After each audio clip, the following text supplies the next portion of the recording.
حدیث پاک میں آتا ہے کہ قرآن کریم میں بھی درختوں کے پتے بھی اللہ کا نام لیتے ہیں، پتھروں کے کنکر بھی اللہ کا نام لیتے ہیں، زمین آسمان کے درمیان سمندر کا قطرہ قطرہ اللہ کا نام لیتا ہے، دریا کا قطرہ قطرہ اپنے اللہ کو یاد کرتا ہے۔ اللہ کے ذکر سے اور نماز جیسے عظیم کام سے صرف انسان ہی غافل ہے۔ محترم ناظرین، ہم آپ کو نماز میں آنکھیں بند کرنے کے حوالے سے فقہاء کی کیا رائے ہے وہ بھی بتائیں گے، لیکن اس سے پہلے ضروری ہے کہ رسول پاک صلی اللہ علیہ وآلہ وسلم کی نماز کیسی تھی اس حوالے سے بات کی جائے، کیونکہ حدیث پاک کا مفہوم ہے کہ تمام نماز ویسے ہی ادا کرو جیسے تم نے مجھے ادا کرتے ہوئے دیکھا ہے۔ تو ناظرین، اس لیے ضروری ہے کہ رسول پاک صلی اللہ علیہ وآلہ وسلم کی نماز کی حالت کے بارے میں جانا جائے کہ اللہ کے نبی نماز کس طرح ادا کرتے تھے۔ اللہ تعالیٰ کے محبوب بندوں میں انبیاء کرام علیہ السلام، صحابہ کرام رضوان اللہ اجمعین اور اولیاء کرام رحمۃ اللہ علیہ ہیں۔ اللہ تعالیٰ نے انہیں اپنی رحمت خاص سے نوازا اور انہیں مقام عبادیت سے سرفراز کیا۔ ان محبوب ہستیوں کی نماز بے پناہ محبت اور خشوع و خضوع تھا۔ رسول اللہ صلی اللہ علیہ وآلہ وسلم اعلان نبوت سے پہلے بھی غار حرا میں کافی عرصہ عبادت الہی میں مصروف رہے، مگر جب آپ صلی اللہ علیہ وآلہ وسلم نے اعلان نبوت فرمایا تو آپ صلی اللہ علیہ وآلہ وسلم کو نماز کا حکم ملا اور آپ صلی اللہ علیہ وآلہ وسلم اس پر کاربند ہو گئے۔ ابتدا میں آپ چھپ کر نماز ادا کیا کرتے تھے۔ رسول اللہ صلی اللہ علیہ وآلہ وسلم کی نماز مثالی ہے، آپ کی نمازوں میں حد درجے کی مثال تھی، گویا آپ کی نماز کامل تھی۔ آپ صلی اللہ علیہ وآلہ وسلم نفلی نمازوں میں بھی خشیت الہی سے اشک بار ہو جاتے، سبحان اللہ، اور اللہ تعالیٰ کی طرف اتنی لگن اور محبت سے متوجہ ہوتے کہ دنیا کی ہر خیال سے بے نیاز اور بارگاہ رب العزت کے بالکل قریب ہو جاتے۔ اللہ تعالیٰ کے حضور آپ صلی اللہ علیہ وآلہ وسلم جیسی کامل اور مقبول نماز نہ کوئی پڑھ سکا اور نہ کوئی پڑھ سکے گا۔ آپ تہجد پڑھا کرتے تھے اور شروع میں آپ صلی اللہ علیہ وآلہ وسلم پر نماز تہجد فرض تھی۔ اس کے کچھ عرصے کے بعد صبح و شام آپ صلی اللہ علیہ وآلہ وسلم نے 2 رکعتیں پڑھنا شروع کر دیں۔ اس کا ذکر قرآن پاک میں یوں ہوا: صبح و شام اپنے پروردگار کا نام یاد کیا کرو اور رات کے وقت دیر تک اس کو سجدہ کیا کرو، اس کی تسبیح کیا کرو۔ مفسرین کا کہنا ہے کہ رات کو اٹھ کر دیر تک نماز پڑھنے کا حکم 1 سال تک باقی رہا۔ اس کے بعد رات کی نماز فرض کے بجائے نفل ہو گئی۔ تہجد کی نفل ہو جانے کے بعد بھی رسول اللہ صلی اللہ علیہ وآلہ وسلم شب میں اکثر کثرت سے نماز پڑھا کرتے تھے اور بڑی قرات کیا کرتے تھے۔ بعد میں جب 5 نمازیں بعد نماز فرض ہو گئیں تو آپ صلی اللہ علیہ وآلہ وسلم نے آخری دم تک اس فریضے کو بڑے احسن طریقے سے سر انجام دیا، سبحان اللہ۔ آپ صلی اللہ علیہ وآلہ وسلم کی نماز میں اتنی عاجزی اور خشوع و خضوع ہوتا کہ اس کی مثال نہیں ملتی۔ بخاری شریف میں ہے کہ ایک بار ایک شخص نے ام المومنین حضرت عائشہ صدیقہ رضی اللہ عنہا سے درخواست کی کہ حضرت محمد صلی اللہ علیہ وآلہ وسلم کی کوئی عجیب بات جو آپ نے دیکھی ہو بیان کیجیے۔ حضرت عائشہ صدیقہ رضی اللہ عنہا نے فرمایا، رسول اللہ صلی اللہ علیہ وآلہ وسلم کی کون سی بات عجیب نہ تھی، سبھی باتیں عجیب تھیں۔ چنانچہ ایک شب کا واقعہ ہے کہ رسول اللہ صلی اللہ علیہ وآلہ وسلم میرے پاس تشریف لائے اور لیٹ گئے، پھر فرمایا مجھے چھوڑ دو، میں اپنے رب کی عبادت کروں گا۔ یہ فرما کر نماز کے لیے کھڑے ہو گئے اور رونا شروع کر دیا، یہاں تک کہ آنسو بہہ کر سینہ مبارک تک آ گئے۔ پھر رکوع کیا اور رکوع میں بھی اس طرح روتے رہے، پھر سجدے میں اس طرح روتے رہے، اس کے بعد سجدے میں سر اٹھایا تو اس وقت بھی روتے ہی رہے، یہاں تک کہ حضرت بلال رضی اللہ عنہ نے آ کر فجر کی نماز کے لیے آواز دی۔ میں نے عرض کیا، یا رسول اللہ صلی اللہ علیہ وآلہ وسلم، آپ اس قدر روتے ہیں حالانکہ آپ معصوم ہیں۔ رسول اللہ صلی اللہ علیہ وآلہ وسلم نے فرمایا، تو کیا میں شکر گزار بندہ نہ بنوں؟ محترم ناظرین، آپ صلی اللہ علیہ وآلہ وسلم نے نماز کے لیے بہت سی تکلیفیں بھی برداشت کی ہیں۔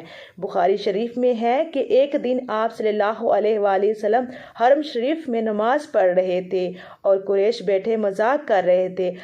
ابو جہل نے کہا، کاش اس وقت کوئی جاتا اور اونٹ کی اوجری نجاست سمیت اٹھا لاتا، اور محمد صلی اللہ علیہ وآلہ وسلم جب سجدے میں جاتے تو ان کی گردن پر ڈال دیتا۔ چنانچہ عقبہ نے ابو جہل کی خواہش کے مطابق ایک بڑے اونٹ کی اوجری لا کر آپ صلی اللہ علیہ وآلہ وسلم پر ڈال دی اور آپ صلی اللہ علیہ وسلم کو سخت تکلیف اٹھانا پڑی۔ مسلم شریف میں حضرت حذیفہ رضی اللہ عنہ سے مروی ہے کہ ایک رات مجھ کو رسول اللہ صلی اللہ علیہ وآلہ وسلم کے ساتھ نماز پڑھنے کا اتفاق ہوا۔ رسول اللہ صلی اللہ علیہ وآلہ وسلم نے سورہ بقرہ شروع کی۔ میں نے سمجھا آپ 100 آیتوں تک پڑھیں گے، لیکن جب آپ اس کو پڑھ کر آگے بڑھے تو میں نے دل میں کہا شاید آپ پوری سورت ایک ہی رکعت میں ختم کرنا چاہتے ہیں۔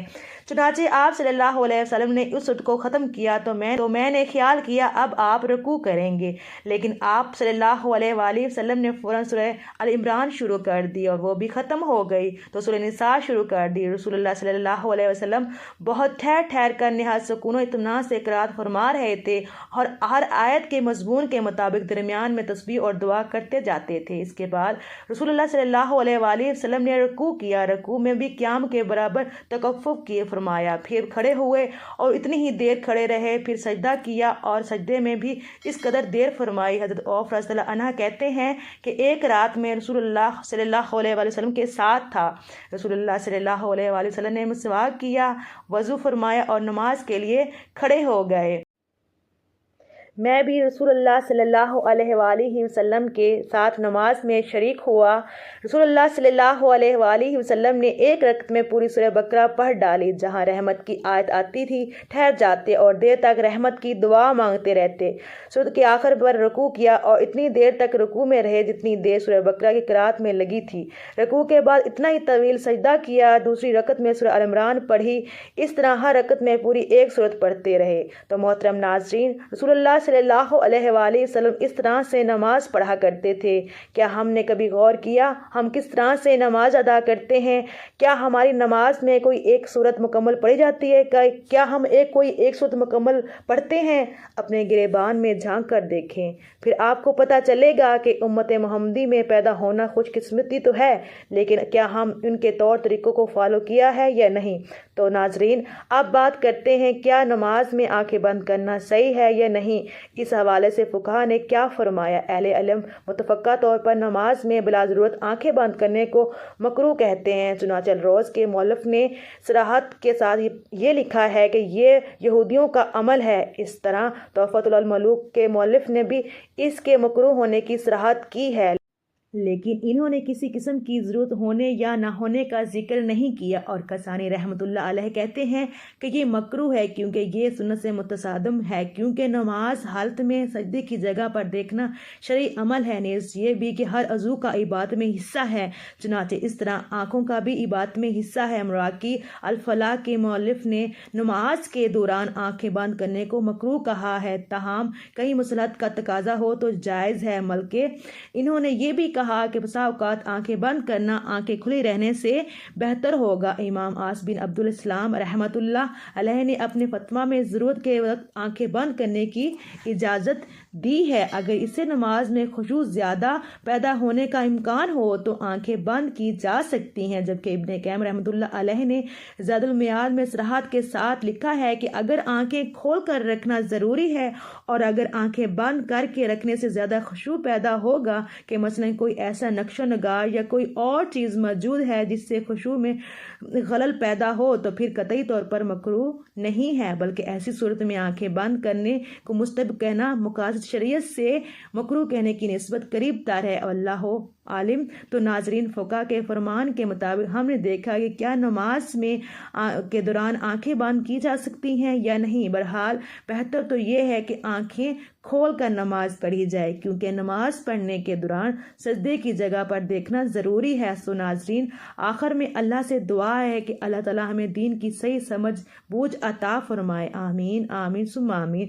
ہماری نمازوں میں خشوع و خضوع پیدا فرمائے اور جس طرح سے رسول اللہ صلی اللہ علیہ وآلہ وسلم نے زندگی گزاری ہے انہی کے نقش قدم پر چلنے کی توفیق عطا فرمائے۔ ہم رسول اللہ صلی اللہ علیہ وآلہ